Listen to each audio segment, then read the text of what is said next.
Mesdames, Messieurs, chers collègues, chers étudiants, chères étudiantes, cher Bertrand Piccard, avec Jacques et Bertrand Piccard, notre université honore une grande famille, une dynastie d'explorateurs scientifiques fondée par leur illustre ancêtre Auguste Piccard. Une famille de scientifiques tout à fait hors du commun, héros d'une épopée qui nous emmène explorer la Terre depuis la haute stratosphère jusqu'aux profondeurs les plus profondes des abysses. Une histoire haute en couleurs, parsemée de décollages, d'atterrissages en haute montagne, de sauts en parachute, de saut en parachute, de plongée à plusieurs kilomètres sous la mer, repli dans une serre d'1,50 m, Jacques Piccard mesure 1,98 m, vous imaginez le combat que cela représente pour un seul homme, de voyage dans les courants stratosphériques et marins et de retours triomphaux dans les villes du monde. La vie des Piccard, c'est un catalogue bourré d'inventions géniales, le vrai catalogue des trois Suisses. Parmi ces inventions,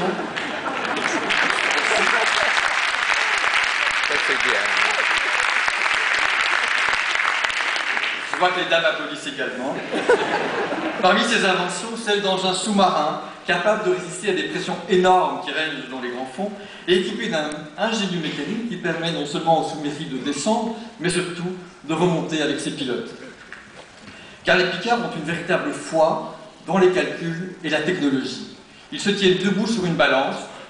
D'un côté, sur un plateau, ils mettent leur propre survie et leur intégrité physique.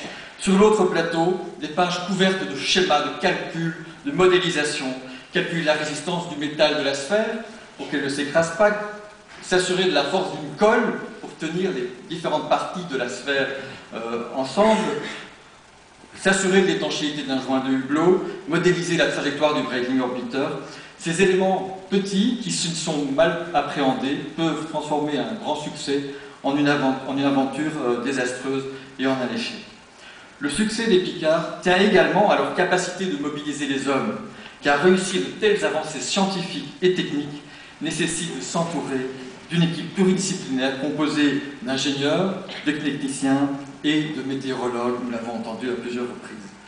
Les Piccard ont cette capacité de transmettre à une équipe la curiosité et la passion qui les anime, et cette envie de se dépasser. La réussite de votre tour du monde et votre nouveau projet, Bertrand, illustre parfaitement ce point et votre capacité d'assembleur d'hommes. Vos défis nécessitent également une alliance entre le scientifique et l'industriel pour inventer de nouveaux matériaux toujours plus légers et toujours plus résistants. J'illustrerai ce dernier point par une image qui est celle de la qualité des chapeaux stratosphériques développés par la famille Piccard. 1931, Auguste Piccard et son collaborateur Kipfer qui vont partir dans leur premier vol stratosphérique. Admirez leur merveilleux chapeau en osier. 70 ans plus tard, nous allons voir les grands progrès, tant dans la forme que dans les matériaux, des chapeaux développés par la famille des Piccard. Voilà, vous admirez l'innovation dans la forme, mais également les matériaux utilisés pour ces chapeaux stratosphériques. Ces avancées technologiques, plus sérieusement, sont essentielles pour la réussite de tels projets. Mais parvenir à les réaliser, les mener à bien, nécessitait des talents de négociateurs et de diplomates importants. En effet, comment parvenir, à l'époque d'Auguste et de Jacques Piccard, à financer la construction d'un sous-marin scientifique, à une époque où les structures de financement de la recherche étaient soit balbutiantes, soit inexistantes. Cela ne se fait pas tout seul. Ainsi, le bathyscaphe, inventé par Auguste et Jacques Piccard, est né en Belgique, on l'a rappelé, dans les années 40, financé par le FNRS qui n'a pas pu assumer le coût dans sa totalité et qui l'a cédé à la Marine nationale française. Malheureusement, celle-ci, pour des raisons que nous laisserons secrètes, écarta rapidement les Piccard qui, loin de rester abattus, ont décidé de finalement reprendre leur projet et Jacques a déniché des industriels italiens qui étaient capables de financer et de construire un nouvel engin, le Trieste, sous-marin mythique, puisque c'est lui qui plongea à 11 000 mètres. Et ce sous-marin Trieste atteignit en 1956 la profondeur de 3700 mètres dans la baie de Capri. Mais tout ne finit pas à Capri. Et les tribulations des Piccard et de leur bathyscaphe continuèrent jusqu'aux États-Unis, qui rachetèrent le projet et son pilote, afin de gagner 4 ans plus tard la course vers les grandes profondeurs. On comprend aisément que la couleur des drapeaux nationaux qui furent embarqués à bord du bathyscaphe lors de la plongée extraordinaire du 23 janvier 1960 constitua un problème diplomatique de taille. Fallait-il emporter le drapeau de toutes ces nations qui avaient participé à la création et au financement du bathyscaphe? Mais le problème, c'est que les Américains ne veulent pas qu'un fanion étranger soit arboré sur un de leurs vaisseaux. Après des heures de négociations et de discussions, Jacques Picard et le lieutenant Walsh finirent par plonger avec 51 drapeaux. Le belge, l'italien, le français, pas du tout.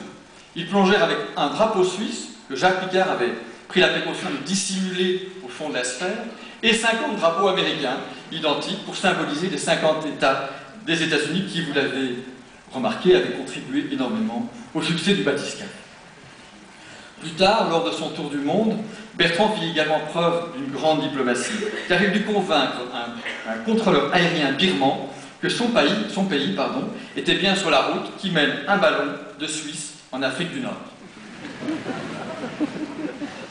Enfin, l'histoire des Picard, c'est la merveilleuse illustration du rôle des parents dans la direction de la vie de leurs enfants. Ce père et cette mère qui transmettent tellement plus que ce petit paquet de chromosomes sautillant et s'éparpillant au hasard de nos cellules. Ce père et cette mère qui vous transmettent le goût, les valeurs, la confiance et la passion. Cher Bertrand, par cet élan initié par votre grand-père il y a plus de 70 ans, votre famille a agrandi notre monde, permettant aux hommes de science d'aller au plus haut de la stratosphère et de descendre jusqu'aux confins des abysses les plus profonds. Vos projets actuels, Bertrand, allient l'humanité et les technologies pour donner une place raisonnable à l'homme entre ces deux extrêmes fixés par vos aïeux. C'est pour ces raisons, monsieur le recteur, que je vous demande de décerner le titre et les insignes de docteur honoris causa à Jacques et Bertrand Picard.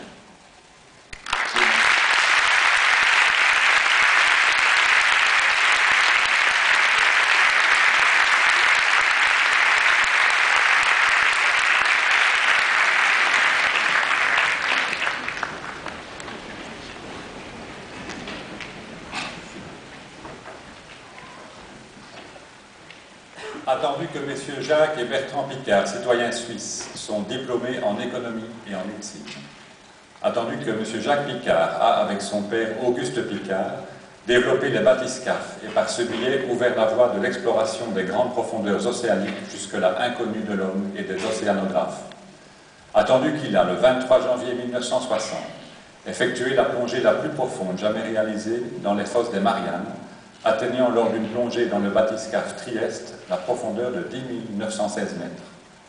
Attendu que Bertrand Picard fut vainqueur de la première course transatlantique en ballon et commandant de bord du Breitling Orbiter 3, ballon qui réalisa le premier tour du monde sans escale, réalisant le plus long vol en distance et en durée de toute l'histoire de l'aviation. Attendu qu'il a initié le programme Solar Impulse, visant à réconcilier technologie de pointe et développement durable, et à sensibiliser la société sur les enjeux du changement climatique. Attendu que tous deux ont créé des fondations internationales ayant pour objet la sensibilisation du public aux menaces environnementales qui pèsent sur les étendues aquatiques et la lutte contre les souffrances oubliées touchant principalement les enfants. Attendu qu'ils ont reçu de nombreux titres et distinctions honorifiques nationales et internationales, nous, en vertu des pouvoirs qui nous ont été conférés, nommons et proclamons messieurs Jacques et Bertrand Picard, docteur honoris causa de l'Université catholique de Louvain.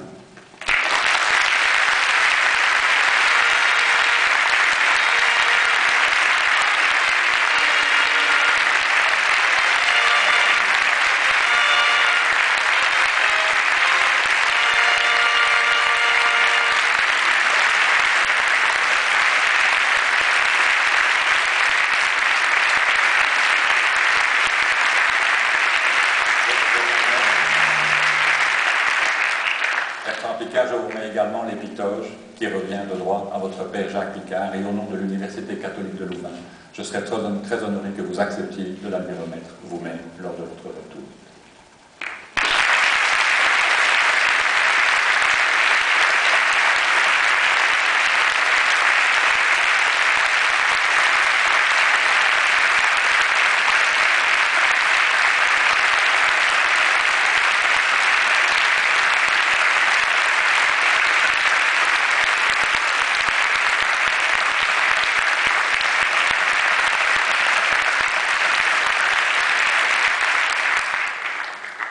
Je vais prendre la parole, mais vous laissez d'abord passer.